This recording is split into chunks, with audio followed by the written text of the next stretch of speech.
Good morning, students. Let's begin our social science class in continuation of NCRT History, chapter Nationalism in India. Content difference between civil disobedience movement and non cooperation movement. And second, the limits of civil disobedience movement.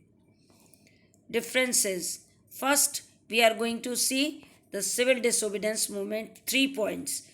It was launched in 1930.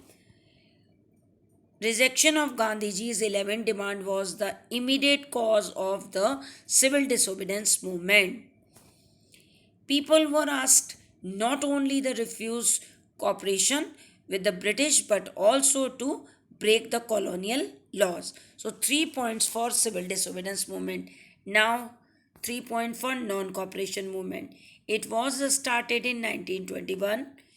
The Rowlatt Act and injustice done to Khalifa were the basic cause of non-cooperation movement. During this movement, people were asked not to cooperate with the British government. So, three feature in both. It is a very important question for both point of view. The limits of civil disobedience movement. Under this topic, we are going to see not all social groups were moved by the abstract concept of Swaraj. There were some group those who were very lukewarm towards to the civil disobedience movement. In this series, we are going to see the first Dalits. So, under Dalits, we are going to discuss about Gandhiji's and other uh, view about Dalits. Who are Dalits and what is the views of Gandhiji regarding Dalits? Untouchables had begun to call themselves Dalits or oppressed class. For long, the Congress had ignored the Dalits for fear of offending the Sanatanis, the conservatives, high caste Hindus. Mahatma Gandhi declared that Swaraj would not come for 100 years if untouchability was not eliminated. He called the untouchables Harijan or the children of God.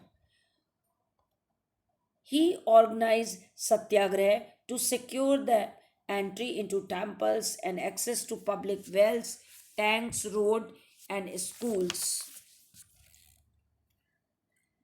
He himself cleaned toilets to dignify the work of Bhangi, the sweeper, and persuaded upper caste to change their heart and give up the sin of untouchability.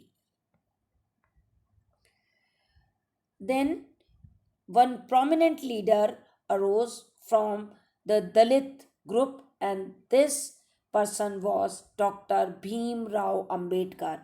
We are going to discuss the feature how he uplift the Dalits condition in Indian society. He organized the Dalits into the Depressed Class Association in 1930.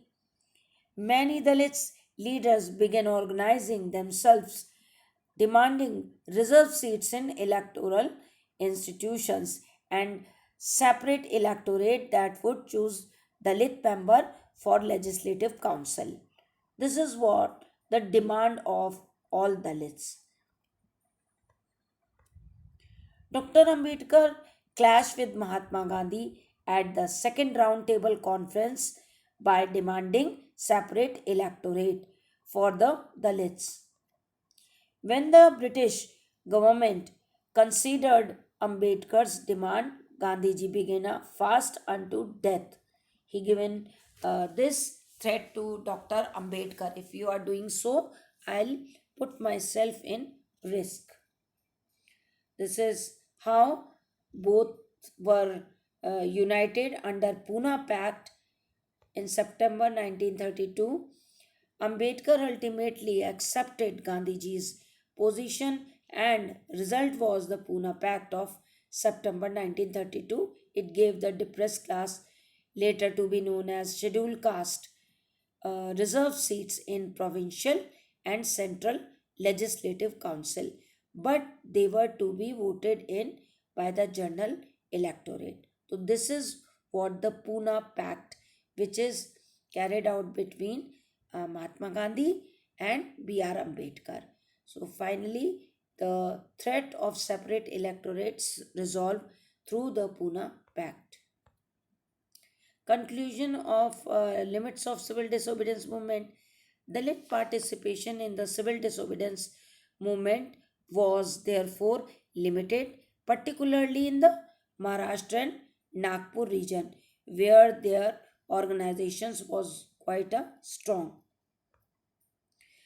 Now, second group, those who were lukewarm or did not participate in civil disobedience movement were Muslims.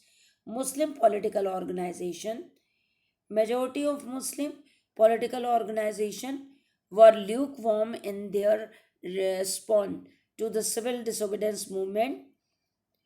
After the decline of the non-cooperation and Khilafat movement, from the mid 1920, the Congress came to be more visible associated with the Hindu religious nationalist group like the Hindu Mahasabha.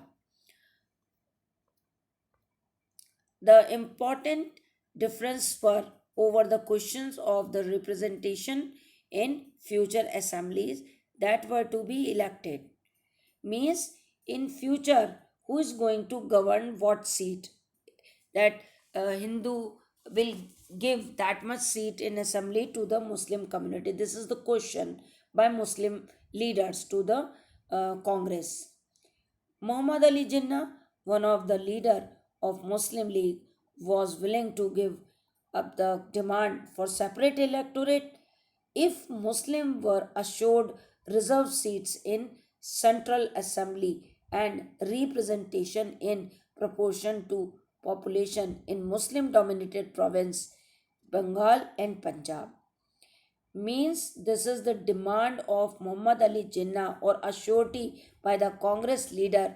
If you want me to uh, withdraw from separate electorate, you should confirm me that we are getting this much seat in Central Legislative Council as well as Provincial Legislative Council. So this is the criteria. If you are not going to give me a surety, how could I just assure the Muslim organization the security of future in this nation?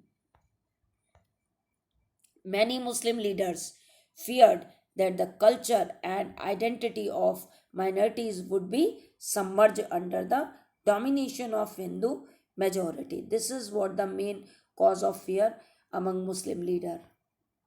Conclusion: all participant parties conference in 1928 disappeared. The negotiation between Hindu Muslim when Mr. M. R. Jaikar of the Hindu Mahasabha strongly opposed the effort of compromise.